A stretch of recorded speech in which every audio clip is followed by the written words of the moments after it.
Croyons-nous vraiment en l'amour de Dieu?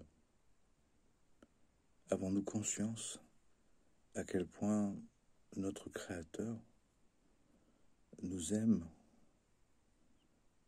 comme le plus précieux du précieux? Souvent, on nous parle du divin comme un être lointain, un être tout-puissant, tellement loin, un être, on pourrait dire, indifférent, et un être courroucé, qui parle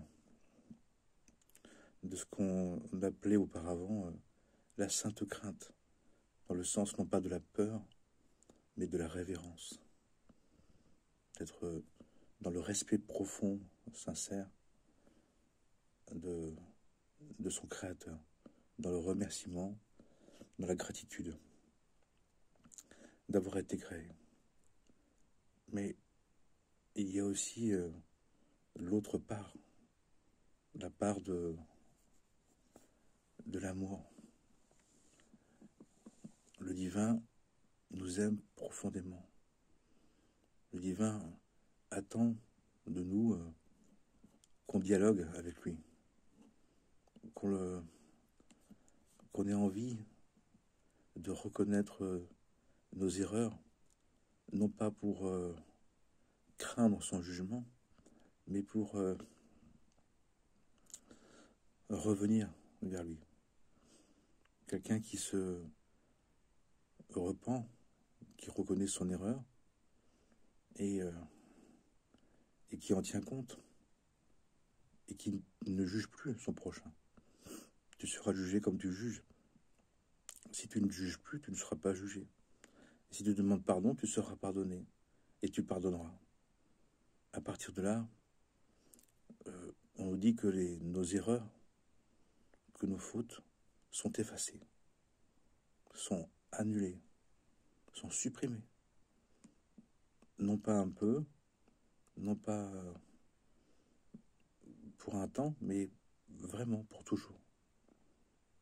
Mais est-ce que notre foi en Dieu, notre confiance en Dieu, notre amour de Dieu fait que on peut accepter ça?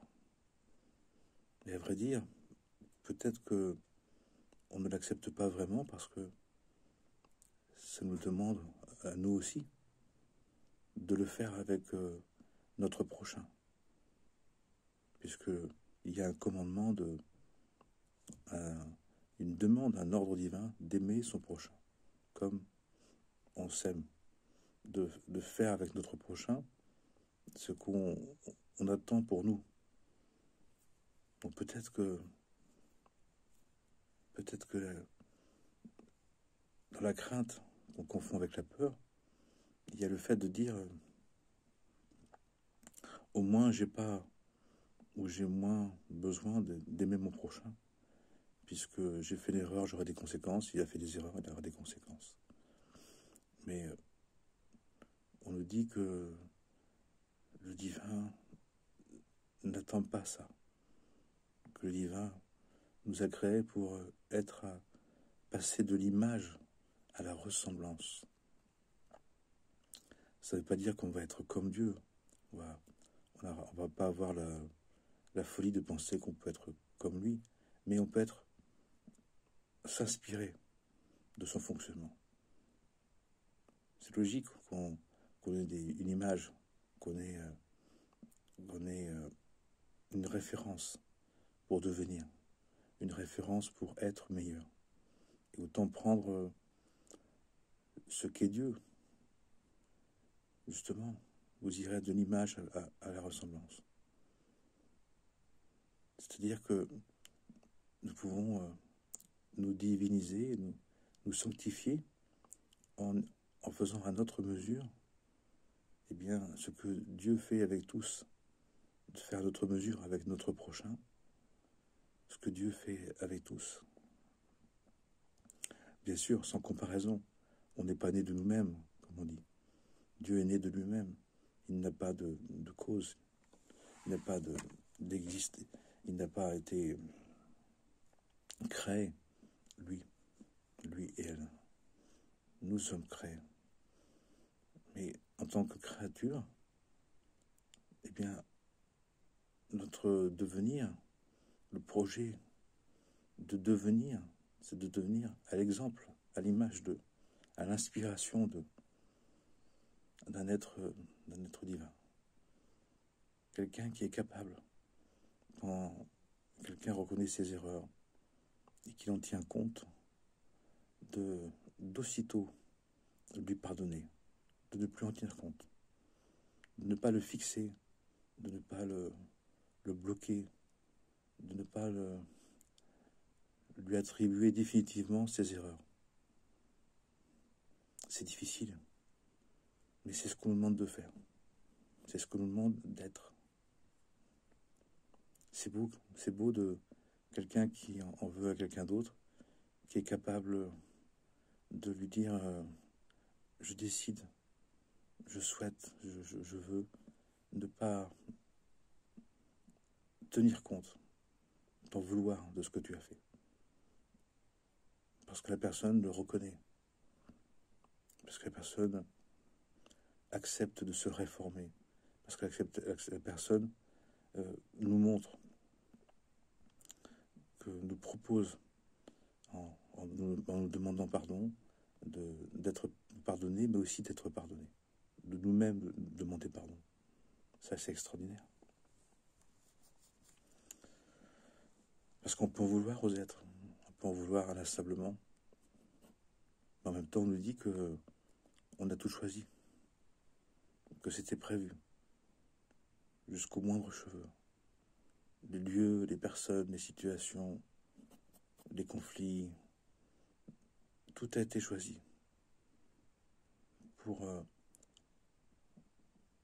accepter de pardonner, pour accepter qu'il y a nous donner l'occasion d'aimer notre prochain à un degré d'amour où on se fait pardon, on se fait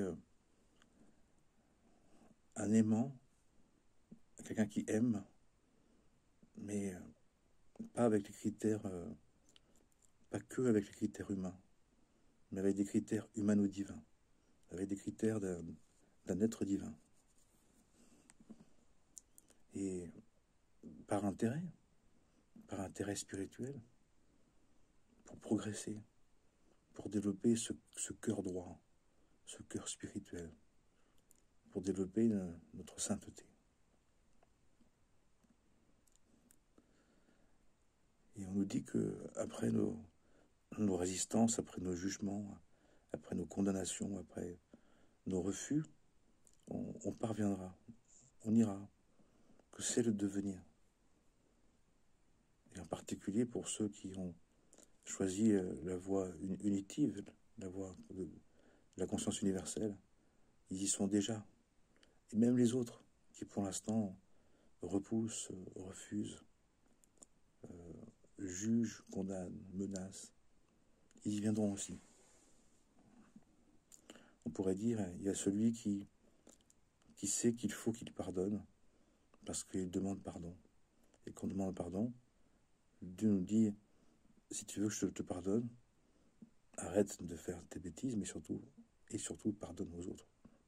Ces bêtises ou leurs bêtises. Leurs fautes, leurs erreurs, leurs fautes, leurs péchés. Parce que de toute façon, c'est inscrit. De toute façon,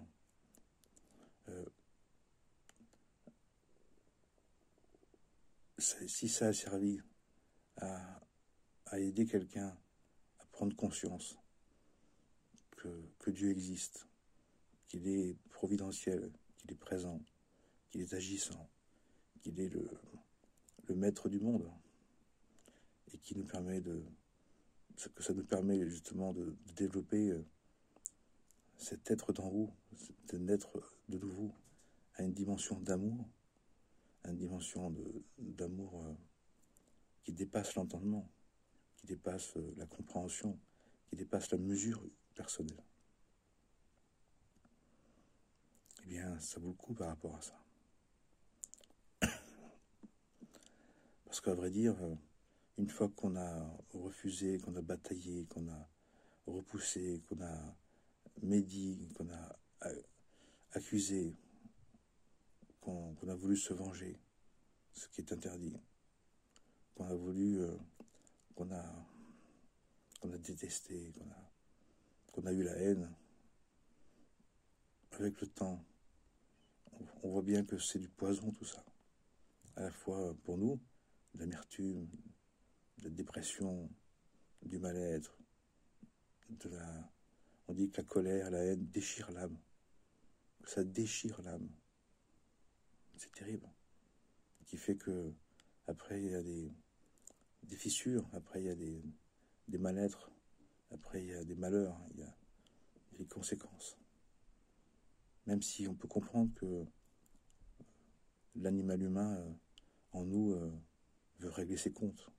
C'est son fonctionnement, c'est son instinct de survie. Mais on est plus que ça. On est vraiment plus que ça. Et on y vient chacun et chacune au fur et à mesure, de toute façon. C'est le projet divin, c'est le projet du divin. C'est le projet qui vient pour chacun. Puis ça fait du bien de pardonner. Ça fait du bien d'admettre ses erreurs. Ça fait du bien de reconnaître qu'on n'est pas parfait, qu'on a besoin de Dieu. Alors, ça va être l'occasion pour nous aussi de pardonner à d'autres, de comprendre d'autres. Combien de fois nos erreurs ont été la source d'une compréhension de l'autre beaucoup plus grande que des croyances. Le fait de notre participation au mal, le fait de participer à l'erreur, à les fautes, au péché. C'est ce qui nous rend humbles, c'est ce qui nous rend aimants, c'est ce qui nous rend compassionnels. Sinon, la dureté, l'indifférence, la méchanceté prime, parce que le rapport de force est principal. Mais on n'est pas venu sur cette terre, on n'est pas venu à l'école de la terre pour être juste dans la réaction, juste dans l'intempestivité, juste dans l'agressivité chronique, même si on y passe, même si c'est normal d'y passer, mais de ne pas y rester, de ne pas rester dans l'ornière de l'indifférence, de la violence, du jugement, de la condamnation. Bien évidemment, c'est très difficile. C'est très difficile. Il y a une phrase qui est étonnante dans les évangiles. Le royaume de Dieu se conquiert par les forts. C'est les forts qui peuvent conquérir le royaume de Dieu.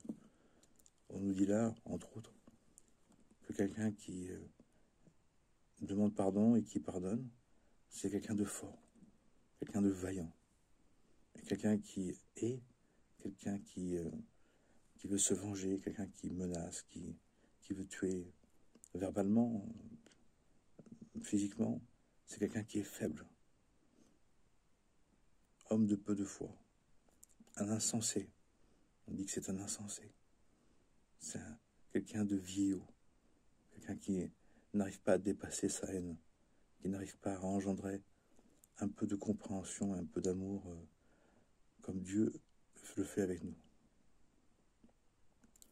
Et on nous dit en même temps que c'est inévitable, que si on ne fait pas l'effort d'apprendre à aimer dans une mesure qui nous dépasse, qui nous demande de faire un effort d'humilité, de sincérité, d'innocence, eh bien, on y viendra, mais par le fait que, en ne pardonnant pas, ce sera pire, puisque en ne pardonnant pas, c'est comme si on disait, non mais moi, je suis pas comme ça. Moi, j'ai pas fait vraiment des erreurs. Les fautes, c'est des erreurs. Les péchés, c'est des fautes. Les fautes, c'est des erreurs. Je vais minimiser. Par contre, l'autre, je vais maximaliser. Ouais, il est vraiment nul. Il est vraiment méchant. Il est vraiment mauvais. Et comme on est jugé, comme on juge, c'est la référence. Mesure pour mesure, petit à petit. C'est pas c'est pas la notion de la vengeance. C'est la notion de mesure pour mesure. Mesure pour mesure, ce que tu dis de l'autre, c'est ce que tu es profondément. Alors, au départ, tu as besoin de projeter sur l'autre, sur les situations, c'est bien compréhensible. Mais au bout d'un moment, le fait que ça se répète, tiens, avec d'autres, c'est pareil, puis on juge la même chose. C'est qu'on est les premiers concernés. Et l'amour divin Dieu nous dit, j'aime toutes mes créatures, qui fait que quelqu'un qui vient, qui se repent, et donc qui reconnaît ses erreurs, et qui veut arrêter, qui décide d'arrêter, et qui ne juge plus son prochain, Dieu dit, c'est pour moi. C'est pour moi. C'est pour moi. C'est une folie. Une folie pour les hommes. Alors bien sûr, ça a été dit dans différentes religions, comme attitré au prophète de la religion, à la conception d'une religion. Mais chacune dit ça.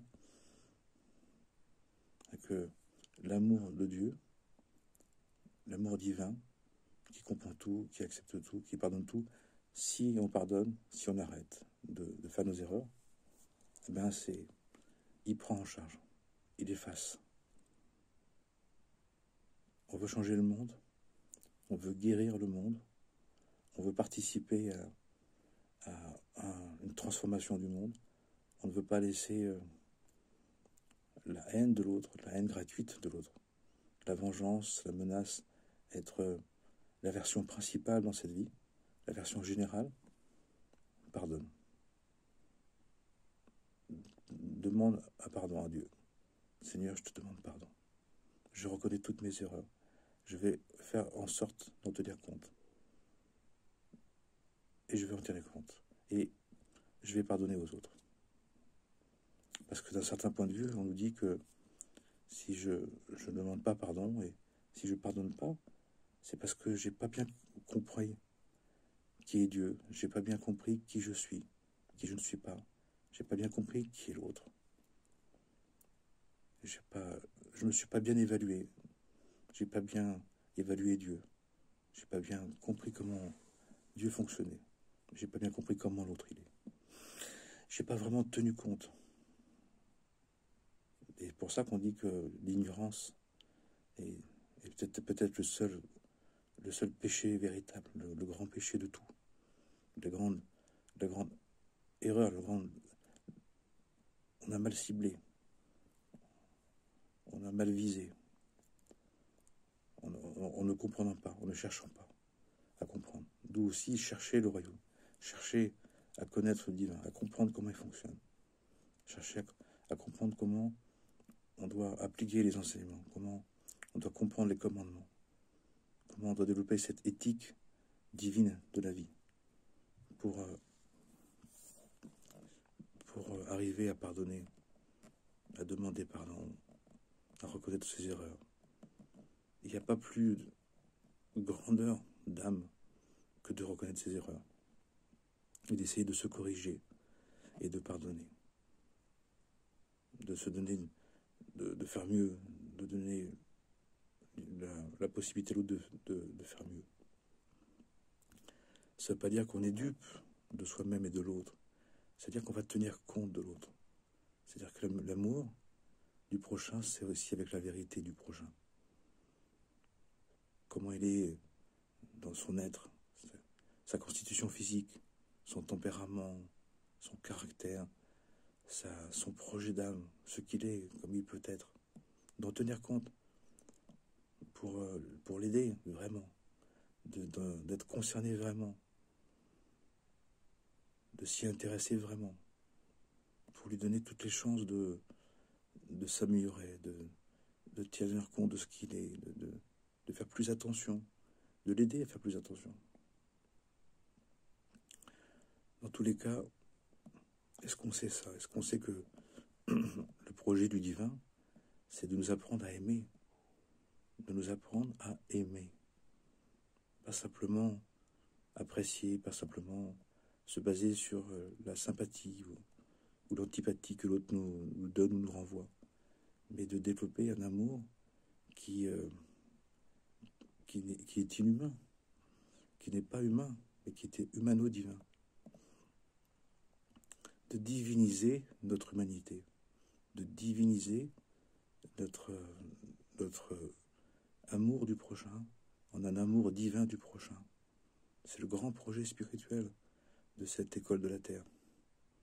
D'où aussi l'autre côté, d'où aussi la contrepartie, tout ce qui en nous et autour de nous et entre nous est du domaine de l'autre côté, temporairement, de l'expression du non-amour, du non-encore amour, c'est-à-dire la haine de l'autre, le refus d'aimer l'autre, le refus de comprendre l'autre, le refus d'être dans la compassion de l'autre.